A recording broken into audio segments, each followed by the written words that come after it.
Welcome to our Crown Council webinar today. Excited to have you with us for a really information-packed hour for our webinar, and hope you've got pen and pencil ready. There's a lot of great application for what we'll be discussing today, and notes from today's presentation will be also available later on at crowncouncil.org under the training tab under webinars. I'm excited to introduce Christy Boltz today. Christy's mission is to lead dental practitioners and their teams into the ever-changing modern age of marketing and to bring an end to unnecessary wasteful ad spending. As the head of My Dental CMO, and CMO stands for Chief Marketing Officer, she designs custom marketing strategies for practices to marry online digital marketing with offline marketing in the form of a comprehensive marketing approach that gets results. Christy has a very strong background in education. She is a former college mathematics instructor. Let us pray. And she puts her passion for teaching and her head for numbers to good use by doing marketing by the numbers so that results can be shown in terms of return on investments. So she is one of the highest rated presenters at dentistry's premier marketing meeting, the annual Dental Digital Marketing Conference. And you can access more information on the Dental Digital Marketing Conference at dentalmarketingconference.com. With all the focus in the media on the emerging market with millennials, which are those born between approximately 1980 and 2000, much of the marketing focus, at least mentally in America, has been lost from the most profitable market in dentistry, which is the baby boomers, those born between 1946 and 1965, who are now, the majority of them, somewhere in their 60s or approaching that stage in life.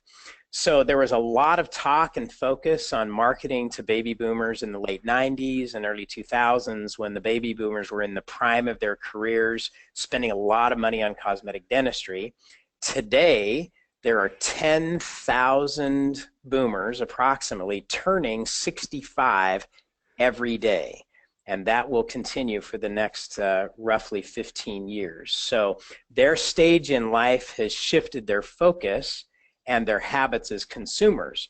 They are still the largest consumers of dental services of any generation in the country. So how you market to baby boomers today is the topic of today's webinar. With that focus and with action items that you and your team will be able to use to implement now to grow your practice. So with that, we welcome Christy Boltz from My Dental CMO as she shares with us how to attract more baby boomers now. Christy, welcome, and we're eager to hear what you have to say today. Thank you, Steve. It's great to be here. Those of you who attended the annual event know that I do have a passion for teaching. And at that annual meeting, we talked about the myth of marketing to women. We've always heard that women are our target market, and we dispelled some of the myths there and provided some strategies, and in fact did some exercises on how to rethink making our practice appeal to women. I'm sure, as Steve mentioned, many of you have continued to hear that boomers are the target for your growing restorative and dental implant practice. The question is, how do I reach them? Where are they? Where do they live? Where do they work? How can I get more of them into my practice? And when I do get them there, how can I get more and more of them to say yes? So Steve is in fact correct. We are paying a lot of attention in the marketing world to millennials because millennials overtook boomers as the largest generation. There are 75.4 millennials in the United States. There are 74.9. Well, that to me is kind of the same number, even as a math person. But marketing to millennials gets a lot of attention. And there is a lot of practices who focus all their efforts on some of these digital spaces, thinking that marketing to millennials or marketing to boomers in those spaces are exactly the same, and that's not true. So as we start today, it's important that you recognize kind of how this age generation breaks down. I actually didn't know that people ages 0 to 15 are Generation Z. I don't know if we're starting over with Generation Alpha or Generation A1 or what's going to happen next, but baby boomers, as we've mentioned, when we look at this key group, we don't want to forget the silents that come right before them as well. There are 28 million from the silent generation in the 70 plus range. Unfortunately, for many, many practices, we lump all those people together. If you're over 50, you're old. I hear that from a lot of team members. I don't necessarily hear that from a lot of dentists who are in that age range, but I hear that from a lot of team members. Oh, those are our older patients. Those are our senior patients. Those two groups are very different. We can also segment the boomers and the silents in a couple of different ways, and we're going to talk about that. Most importantly, the first takeaway from today is there is incredible variability within all of these individual generations. There is no one magic pill. If you do this, your practice is going to appeal to all millennials. If you do that, your practice is going to appeal to all baby boomers. And so as such, as dental practice owners and dental practice team members, we look for that one thing that will solve all of our marketing problems, and it really does not exist. What we do know about boomers is they control most of the nation's disposable income. They account for $46 trillion in wealth, and more importantly, and this is a fact that is often ignored, they stand to inherit another $15 trillion in the next 20 years. Do you think we spend inherited money different than money we've earned? And the answer is, it depends. How many boomers are represented in the top 20% of your practice? I'm always amazed as I visit with dental practices and their teams around the country how few people have actually dug into their own data to determine what is the top 20% of our practice in terms of production. High revenue dentistry. Where are our big cases? Usually we only remember the last 3 or 4, but if you really dig in, sometimes the top 20% of your practice in revenue is different than what you might have thought.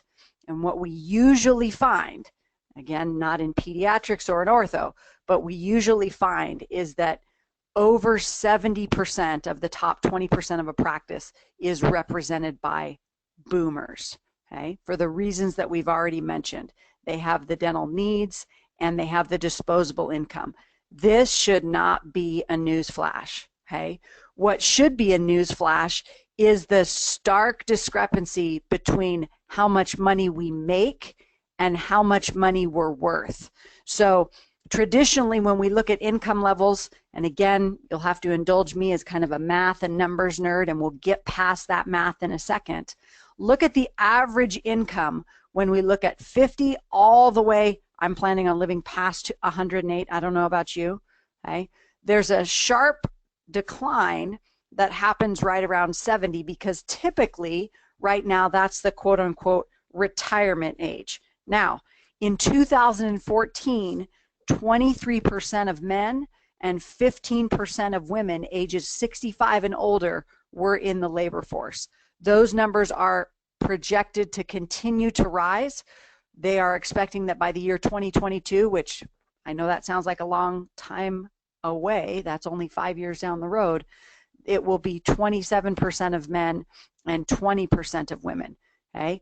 Gone are the days in some of your markets when people retired at 60 or 65. There are a fair component of the boomers that continue to work past quote unquote retirement age. And quite frankly, some of them are doing it because they have to do it. They haven't saved. Their net worth isn't the average that we see here. Some of them are doing it because they want to work. In many cases, in practices, I see people assume those quote unquote older patients, those are the patients who can come in between the hours of 10 and 4 because they're not working. Stop making that assumption. Okay? The silent generation has a lower income level, but they have a higher net worth. And usually what we find when somebody has a high net worth is they probably have a nest egg sitting over there that they may be using for some of their disposable expenses. Okay. There was a comment made last week when we were talking about this at a team meeting that, we used to see our boomer patients and they did a ton of dentistry, and then it almost came to a screeching halt. And when did that happen? Well, when we had the economic speed bump that we have, some of you will remember that more than others, depending on what parts of the country you're in, we saw the average daily spending of boomers be cut in more than half. Okay, so I was almost at $120 a day. It dropped down to $55. We've almost recovered. This is the most recent data from Gallup that takes us through 2015. So it has taken 6 years to return to that. Do I think it will continue to rise? Yes, but it will probably level off. I don't want to be an economic predictor of the future, but my expectation is that that's not going to jump up, or barring any economic event, it's not going to fall off again. That kind of steady decline will continue to happen. This is a time where your practice is positioned to target those boomers. Again, remember that boomers are not the same. There's not one magic way to do that. Those of you who are listening in today or tuning in later are coming from all different parts of the country. There are certain counties where older Americans, people over the age of 65, make up more than 20% of the population. If your practice happens to be in one of those counties that's dark orange there, okay, if your practice happens to be in Hawaii, you'll notice that that is not there. There is additional opportunity for you. There's also additional questions and concerns about the aging population in the United States, their access to oral health care, and their ability to pay for and budget in dental care for their life. And here's how that shakes out. Okay? When you look at the most recent report called A State of Decay, which is from Oral Health America and the Wisdom Tooth Project, it was published at the end of 2016. There are still, count them, 1, 2, 3, 4, 5, 6, 7, 8 states where more than 20% of the population is fully or partially edentulous. If your practice is in one of those 8 states, you can see West Virginia leading the way there. Nearly a third of the population is fully or partially edentulous. That's very different than if you're practicing in a state like California, where that's below 10% at 8.7. Okay? Fully or partially edentulous patients may not have been taught that they could save their teeth. Their attitude towards oral health may be drastically different than someone who comes in and starts to be concerned about bone loss and wants to have a discussion about implants. And these, of course, are the conversations that people inevitably start to have when it's about boomers. It's, oh, you know, these are the procedures that we end up talking about, is dentures and implants, dentures and implants, dentures and implants. And that's actually not always true. We also know that over 50% of lower income older adults have no plan in place to pay for dental care once they're retired. We know that older adults with dental insurance are 2.5 times more likely to visit your practice on a regular basis. Okay? Whether you are or are not an in-network provider, and most of you today are not, as a fee-for-service practice, your patients that have insurance are 2.5 times more likely to see you. Okay? It's also interesting to look at, there are 8 states where there are absolutely no coverages whatsoever for dental services, and 4 where there are. Okay? When you look at those state-funded programs, just for your own information. So what does all that data mean? What does that mean for the practice? If I'm in a state where there is very, very few, or a county where there are very, very few boomers in my market, versus if I'm in a place where boomers, you know, are representing maybe 30 or even 40% of my patient base, how are practices missing the boat when it comes to trying to appeal to those baby boomers? So let's go through a couple of common mistakes that practices make. Number one, we've mentioned this already today. You'll hear me again and again, assuming all boomers or all silents or quite frankly, any all group are exactly the same. The differences are stark, and we'll look at some of those today. Okay? Assuming it's all about age. It's really not about age, it's more about financial status. When I'm looking for attracting new patients or case acceptance, financial status influences that more than age. Okay? Assuming that they're all retired. We already talked about that. Number four, assuming they are set in their ways. I hear this from team members. Oh, that patient is older. We'll never convince them to do this. Not necessarily true. Follows right in line with assuming that our boomer and silent patients are completely tech averse. All right. They have a different relationship with technology than our millennials do, but they are not tech averse. In fact, you'll be surprised when we look at the top 3 ways to reach boomers today. I bet you don't know how many of them are actually tech ways. Calling these patients old. I've seen programs where it's our senior program or our program, our dental care program for seniors, okay? Elderly or aged. These types of words are not what boomers associate themselves with, okay?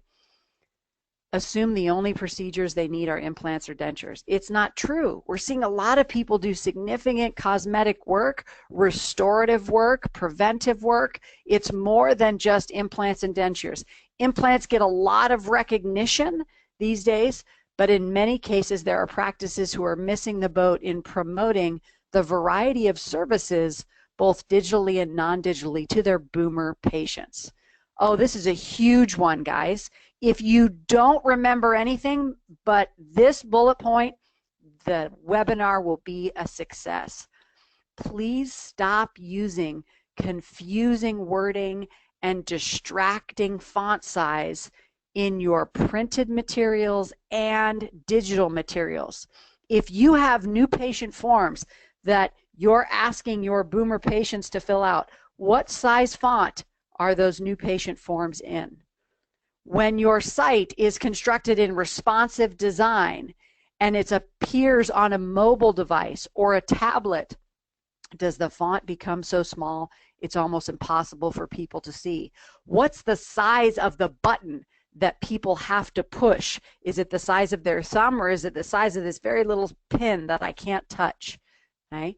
Confusing wording also has to do with abbreviations. Millennials speak an entire language that's not words, but emojis and abbreviation. That is not the case with boomers. We may abbreviate certain things that confuses the message. Okay? We'll talk a little bit more about the language and design components that we should use. And finally, looking for a one-size-fits-all. You know, Christy, we had this particular web guy in last week, and he said if we change our website and do these 3 or 4 things, that's going to attract all of the boomer patients in our area. It's just not true. There is no one magic bullet or one-size-fits-all strategy when it comes to boomer marketing. Now, traditionally in advertising, if all of you came with me to a basic marketing class, one of the principles they would drill into your head is that marketing, in order for it to be effective in the form of advertising, needs a strong call to action. I'm trying to get people to think about going to the dentist. I'm trying to get them to pick you, and I need to give them a reason to act now.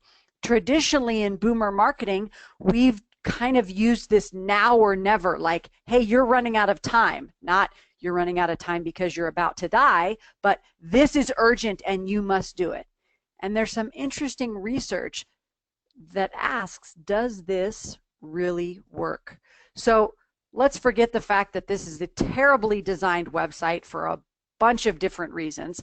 There's a blog post there, ways you can benefit from dental implants. Okay, well, I kind of see what we're trying to do. We're trying to talk about why implants could help me. Is this appropriate for boomers? No, for a variety of different reasons. Let's look at the font size. Let's look at the color. It's difficult to read. I'm going to go right by it. Okay? Now, here's another common mistake people make.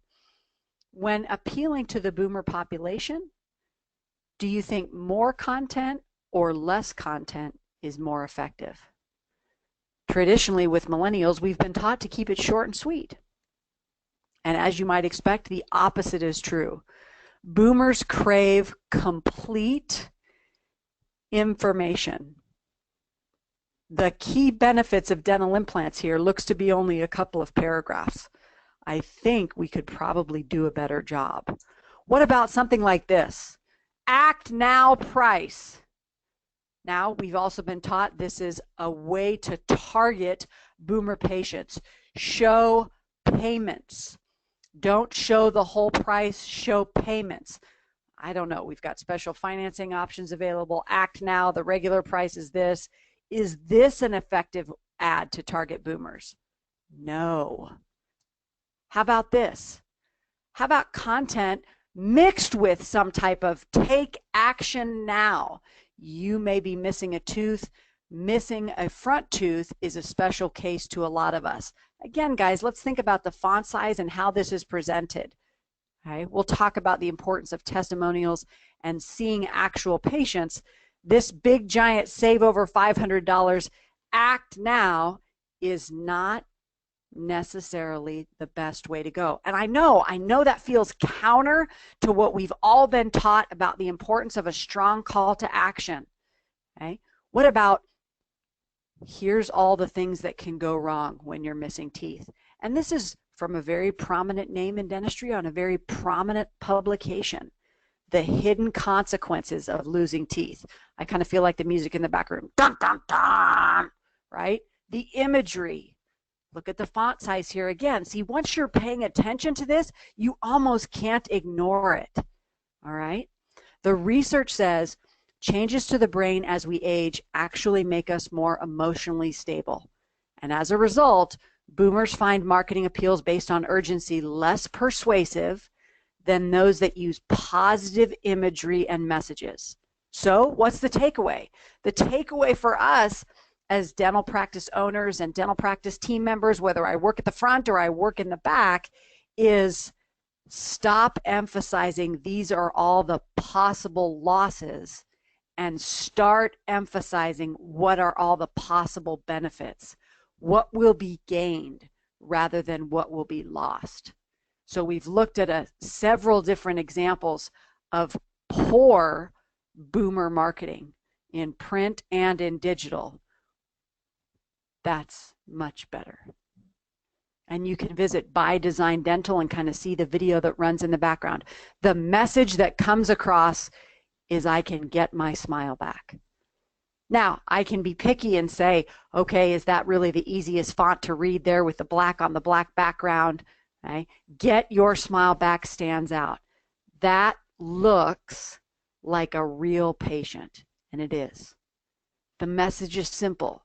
The message is clear. It's not a, if you don't replace the 2 missing teeth in the back, you're going to lose all your teeth in the front. The messaging is not that. The biggest mistake we see practices make everywhere is ignoring boomer women. Guys, and it's not just dental practices. Businesses all over the United States continue to make this mistake. Today's 50-plus females are the healthiest, wealthiest, and most active generation of women in the history of the U.S. They have tremendous buying power and influence. As a female, historically, they've been marketed to because they grew up in a certain time when advertisers started to pay attention to women. A little bit. Not like we do now, but a little bit. They started to expect that same level of attention. And 91% of boomer women say they feel marketers just don't understand them. This Dove ad campaign, which many of you may have seen before, whether I check the box wrinkled or wonderful, saw a 700% rise in product sales in the United Kingdom and a 600% rise in the US within the first 2 months of its launch. Are you reaching boomer women and treating them like they're the healthiest, wealthiest, and most active women in history? Does your practice pay attention to them at all? Does the imagery you use target that particular group? If you want to learn really from one of the best, Marty Barletta, who's written several books on marketing to women, marketing to boomer women, has a fantastic YouTube channel. Take a couple of those videos, take them into a staff meeting, and understand she's got a wealth of information about how to think about, talk to, and communicate in both written and digital format with boomer women. Okay? Jim Gilmartin says, again, getting boomer women to join your practice is not just one thing. There is no magic bullet. We have to rethink the system of how we present our entire process. Boomer women, as a general rule, want us to speak to both their heads and their hearts.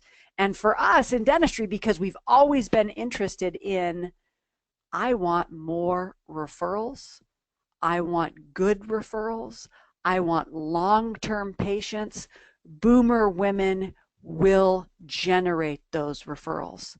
But they're not going to generate them simply by you asking for the referral, although that's a good place to start. And we've gone through many discussions and many different courses on that. Remember, marketing to boomer women is a systematic rethinking of every touch point in your entire process. Font size, word choice, imagery, flow through the office, appointment times, all of these things that are not very sexy to work on. It's not a beautiful new ad, but it's operational changes that matter. Okay? What is particularly striking is that boomer women say over and over and over again, they love this time in their life. They feel better about themselves. They feel stronger. They do more than they used to. They're more active. This quote says, I don't think, oh God, I'm getting old. I look in the mirror and I see wrinkles and I'm okay with it. And this website is a great example of, here's a woman who's got some wrinkles and it's okay. Again, that message, we can give you your smile back. Is that something your practice does? Again, simple navigation. Appealing to boomer women is about connecting and saying, how am I connecting my practice and its services to this time of their life that they love? How is your practice bringing joy to boomer women? And there's a couple of different ways we can do it. So a lot of dental practices have different contests. We see people that have drawings once a month. We have drawings at the front. We have things we give away to patients. We have patient events. We have all these different things. Research, according to Marty Barletta, says promotional contests are a really great way to appeal to boomer women.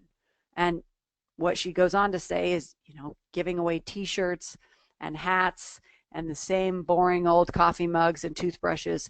It's time to break through that promotional clutter and offer incentives that uniquely motivate boomers. I'm sure all of you are wondering, all right, Christy, what's a unique incentive that's going to motivate boomers? So she gives us 3 contest tips. And the first one is, enough already with the boring coffee mug.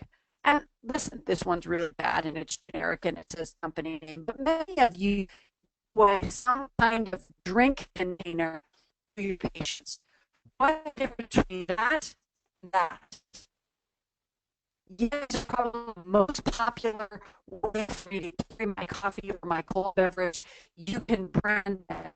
Does it cost a little bit more? Yes. Are they worth it? Depends. What kind of impact do you want your promotional item to make on a boomer patient?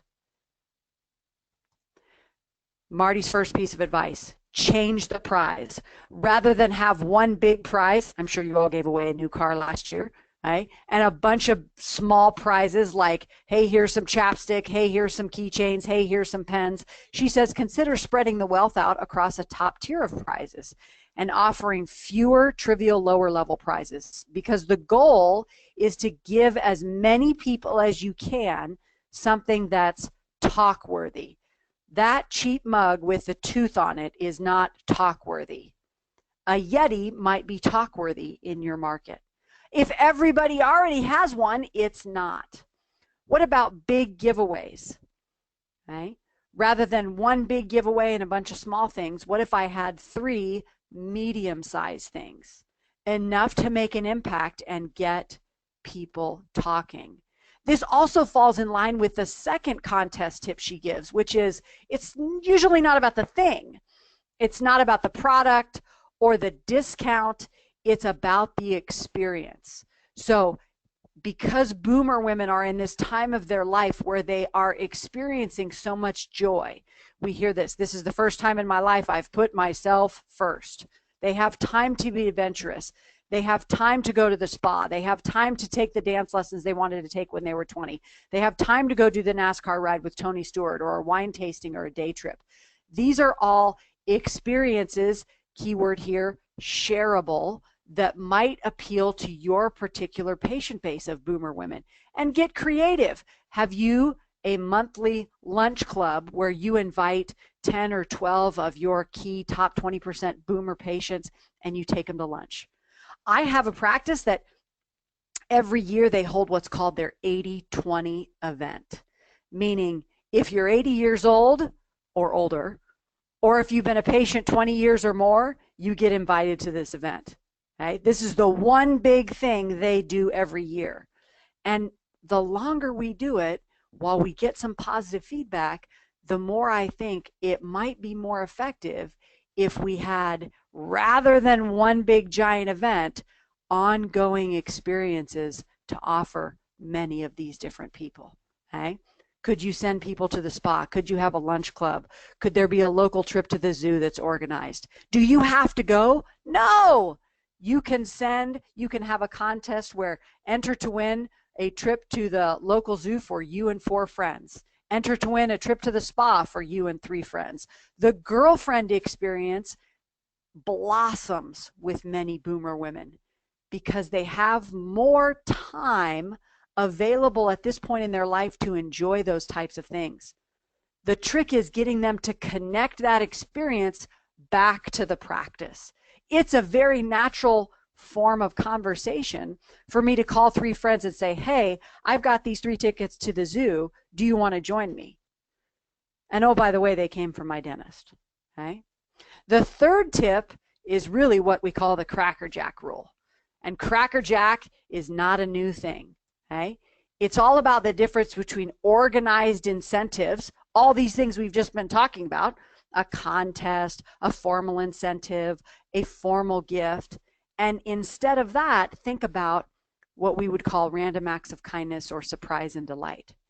In many cases, a surprise and delight campaign can be much more effective at helping you reach those boomer women than an organized contest or an event that's heavily promoted.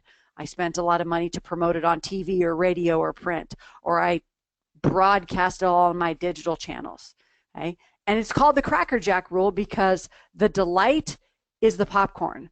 The surprise is, what am I going to get in there? And in Cracker Jack, the surprise is not a $100 bill. The surprise is something little and cheap, but we still look forward to it. The lesson from surprise and delight is it's the unexpected component that makes it successful. It makes me feel a little bit special. Okay? And there's different quotes about how surprise and delight should really work, different concepts I want you to consider. Okay? The first is, when you're thinking about things to empower your staff for surprise and delight, it has to have perceived value. It can't be something cheap. Giving somebody an extra toothbrush is probably not the solution for surprise and delight. The packaging matters. Just putting it in a gift box that somebody has to unwrap increases the perceived value. Have you empowered your staff? Is there a surprise and delight line item in your marketing budget that allows assistants, hygienists, and administrative team members the opportunity to surprise and delight? I've seen practices that have a surprise and delight drawer, $10 Starbucks cards, okay? The ability to send one patient a box from Olive and Cocoa. The best surprise and delight moments, those that actually generate what we call affinity, you would call that word of mouth or increased referrals, are delivered to patients where we don't expect anything in return. And the most successful way for that to happen is if you as a practice understand what makes that person different. Okay? If I'm your patient and my husband and I both come in for our appointments and you give me a box of golf balls, I'm going to love that as much as he is because you know that I love to play golf. If you also know us, you'll know that giving him a new set of barbecue tongs for the new smoker he got and giving me a new cupcake pan are the best way to personalize our surprise and delight gifts because he loves to grill and I love to bake. And that's an important point. There are all these what we call sexual stereotypes. Oh, men this and women this. Sometimes they're true, okay? Sometimes they're not. It requires you as a practice to identify those individual persons' interests and preferences so that when you give them something, they say to themselves, I can't believe they know me this well. How cool is this? And more importantly, they're compelled to go share and talk about the practice. People do not want to be marketed to. They are becoming less and less patient with what we call interruptive, pushy, interruption-based marketing. The key to surprise and delight is about providing the right thing at the right moment. For many people, they've focused on a large event, a patient appreciation party, for example, which is a fantastic strategy. In many cases, they might be more successful with consistent surprise and delight in growing their boomer women referrals than one large event. Surprise and delight is not a new strategy. It is not a revelation. It is underutilized by almost every dental office I've ever visited. How well do you know your patients? If I asked you for the top 20% of your practice and we printed out the new patient summary or the new patient list or the referral analysis next to their names, this might be a fun exercise at a staff meeting. Could you identify their hobbies? Hey, if we were going to give gifts to these 10 patients, let's ask the team, what would we give them? And see how well you know your patients. How well can you surprise and delight them at their next quote unquote routine hygiene appointment, preventive therapy. Nobody expects to be wowed at a hygiene visit. The bar in healthcare is so low, when we execute surprise and delight well, it can be extremely effective. Now, we've talked a little bit today about how not all boomers are the same. There's a great study, Epsilon did it. They said, listen, boomers are not about age. It's more about understanding the difference in finances. So you remember, somebody who's making a lot of money but has a low net worth might think about investing in their health differently than somebody who has a lower income and a high net worth. Not all boomers are the same. Okay? What are the 3 best ways to reach them? Well, believe it or not, television is still number 1. How many of you have a television budget? Most of you probably don't. For many of you, in order for that television budget to be effective, it becomes cost prohibitive. TV absolutely works when the ad is produced correctly, the frequency is proper, and the reach is correct. I can reach boomers as a quote-unquote generation in broad masses around my practice. The problem for most of you is that you're reaching boomers in the areas of many other practices, and you end up paying for marketing and advertising that reach far more people. There are some very effective things we can do with targeted cable advertising now, in particular zip codes. Okay? TV is still the #1 way to reach boomers. But for many of you, it costs too much. So please, please, please don't hear what I said, which is go get a television commercial.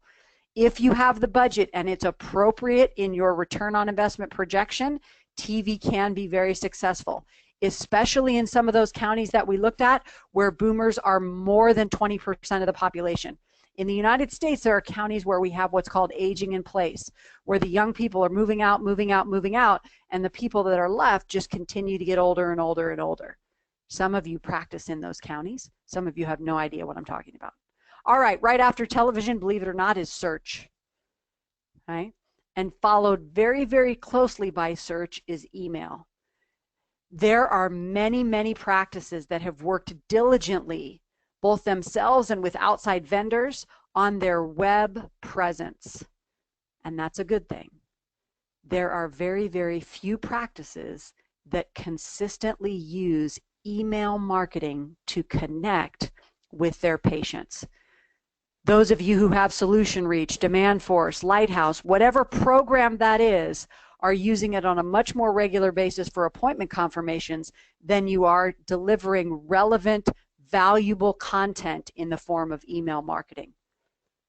Do you have a scheduled email blast that goes out every week, every month? Or is it, oh, we better do an email blast because the doctor just got a new piece of technology, and then we don't do another email blast for a month? Email is one of the most effective ways to reach boomers. It's one of the worst ways to reach millennials. Email requires content creation and time and creating a delivery schedule.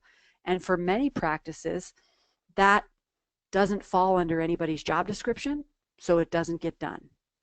But email marketing is an extremely effective way to reach boomers, and most of you aren't doing it.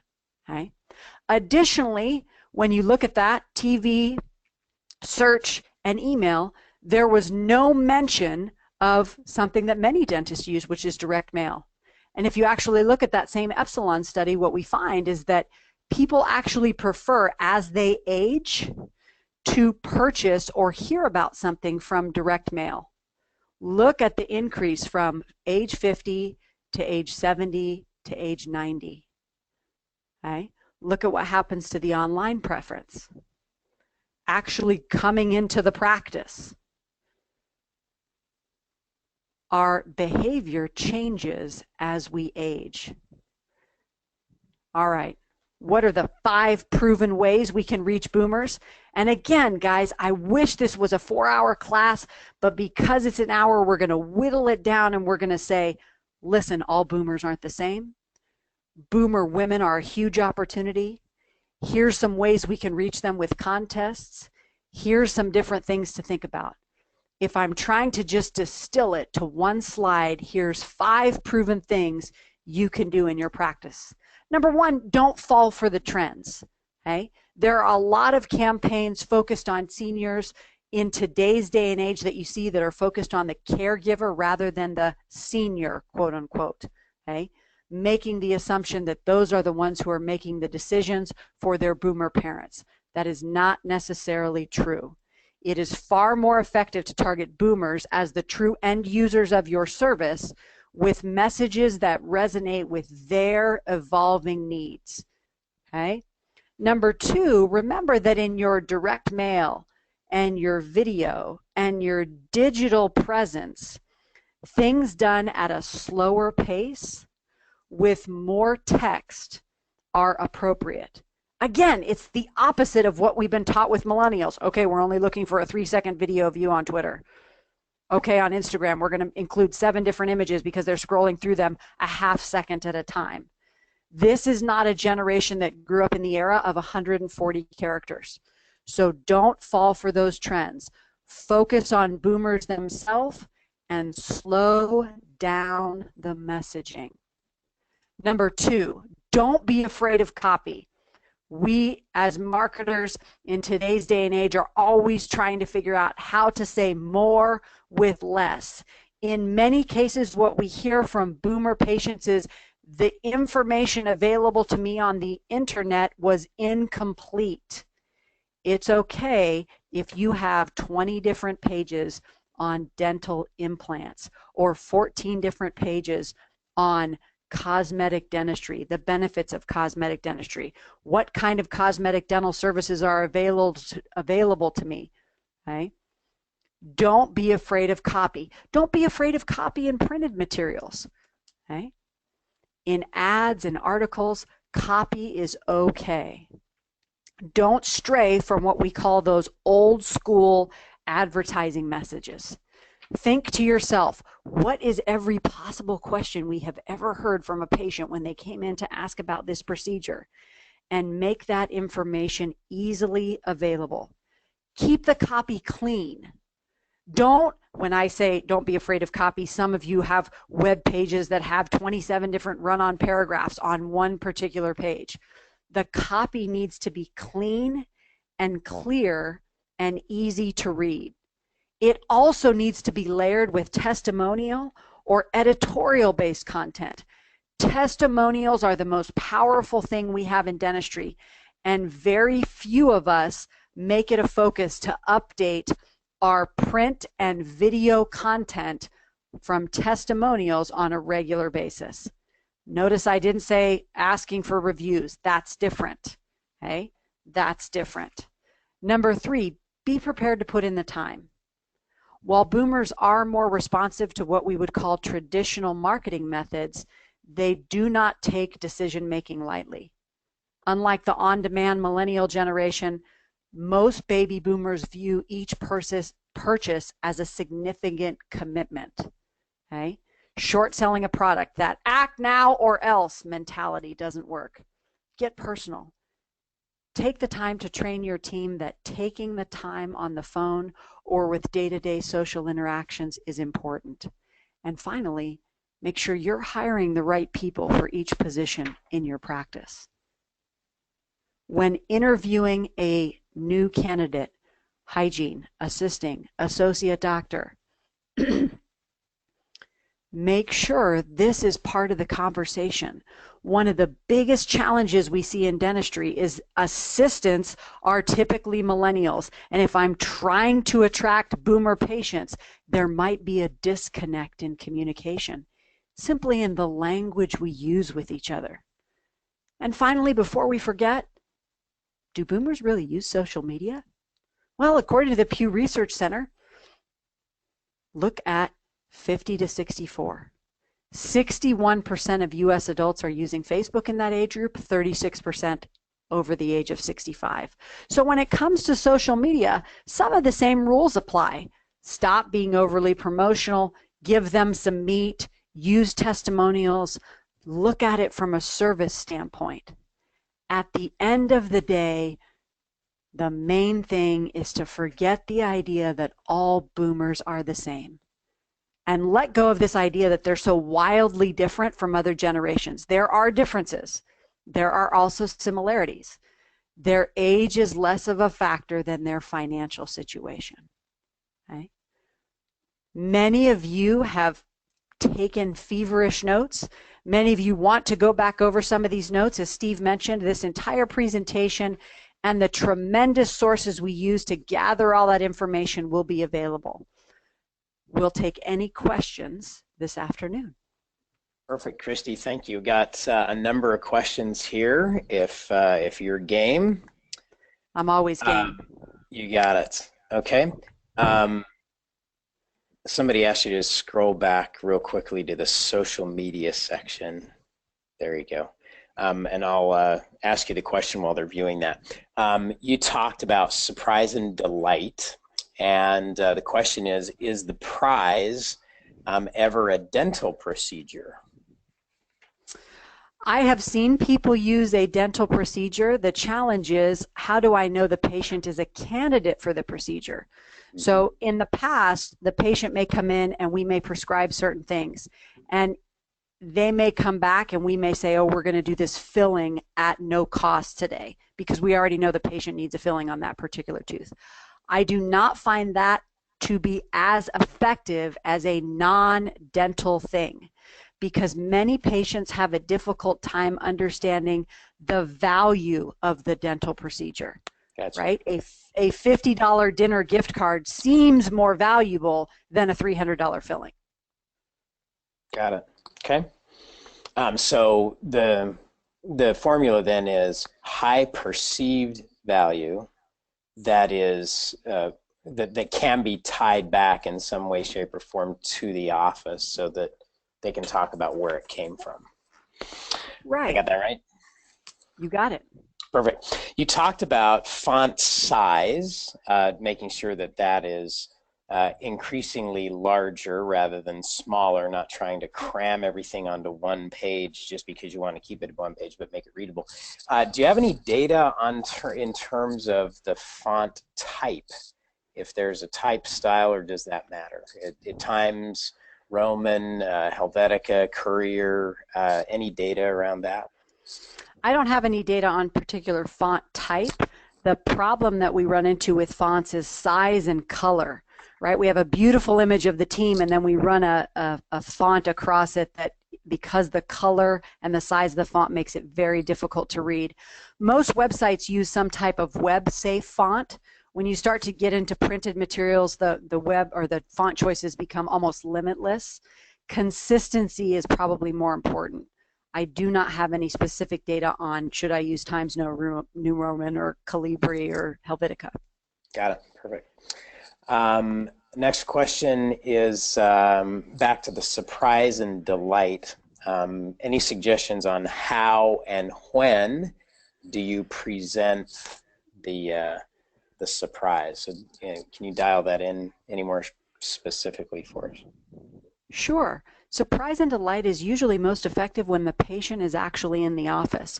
We have practices who go out into the community. There may be somebody in your office who has a position that's responsible for that, and that can work well too.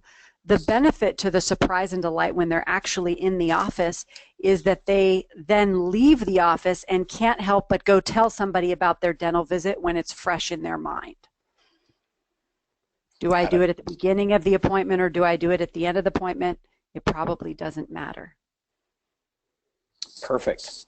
Next question. When you're talking about habits change as we age, the question is, does behavior change as we age, or do we hold on to our habits as we age? So, for example, would it be realistic to think that a millennial, as they get older, they're gonna somehow magically start looking at printed mail that comes to their house when they've never done that during their life, during their lifetime, as an example? Or is it more, the older they are today, they're looking more at the newspaper and direct mail, but over the course of the next 20 years, that's not likely a trend that would continue. Comment on that? You know, I think it's funny because there was a journalist, Tom Wolfe, who dubbed baby boomers the quote-unquote me generation after this post-World War II kind of economic boom.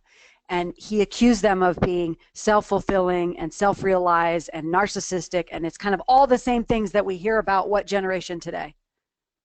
Millennials, right? So my tendency to think is that that behavior might change over time, even though they haven't looked at that stuff. The boomer generation is not necessarily looking at print materials now because they looked at them when they were younger. It's because that's the method of communication that they now prefer because of time and age and method of delivery. It's coming to my house. I don't have to get on my computer. Right? So that may change or may stay the same. All right, last question has to do with website and how to get that dialed in. You talked about, not skimping on the copy, but making sure you include a lot of detail. So the question is, do boomers watch video on my website more or less than other segments? In other words, I think the words got out that the first thing that people look for on your website is the play button. So is that different for different segments? Do millennials and Gen Xers look more for a play button, and boomers look more for, will read the copy before they watch? Is there any difference there? Millennials will watch more video, but they won't watch it as long. Boomers will absolutely watch video. With boomers, I can get away with a 15 or 20-minute in-depth discussion about the comparison between implants and dentures. A millennial's never going to watch a 20-minute video. But some boomers want to also print out supporting material. They'll visit your website, and then they'll print out 3 or 4 pages, which they will then take over to the table with their cup of coffee. A millennial would never do that. A millennial is going to watch the video for about 30 seconds and then move on to the next video. Got it. So the formula then would be video's fine, and for the boomers, make sure you include printed or what could be printed documentation to back up what you've introduced with video. Absolutely. And if you have to Perfect. choose, right, video is more expensive, not as expensive as it used to be. But if you don't have either of those, start with the printed information and then work your way up to video. Perfect. If you wouldn't mind, as we wrap up, put your last slide up with all of your contact information would be great. You continue to be, oh, there we go, a great resource trying to unravel all of the rapidly changing things in the marketing area, not just digital, but every aspect of marketing and dentistry. So we appreciate you being a resource today, and those are all the different ways that you can reach Christy Bolts. We know where you live now. in every area. Email, In every possible phone, venue. Instagram, Right. Twitter, Facebook, and your No website. Snapchat there. No Snapchat there. Maybe the course at the digital conference this year will be all about your site and boomers. Does it work? Gotcha. Very good. Christy, thank you so much for being a great resource, not only today, but ongoing at past annual events and as an ongoing part of the Crown Council resource partner family. We appreciate your taking the time to not only share with us today, but putting it together in a concise way that makes sense. As I mentioned at the beginning of the webinar, this webinar has been recorded. It will be posted on crowncouncil.org later today under the training tab in the webinar section, along with a PDF file with all of the detail that Christy has shared today, including all the statistics and everything that she has presented today. Thank you for joining us today, and we look forward to having you with us for our next Crown Council webinar. Christy, thanks again. Hope everybody has a Thanks, super day. Steve. Thanks, everybody.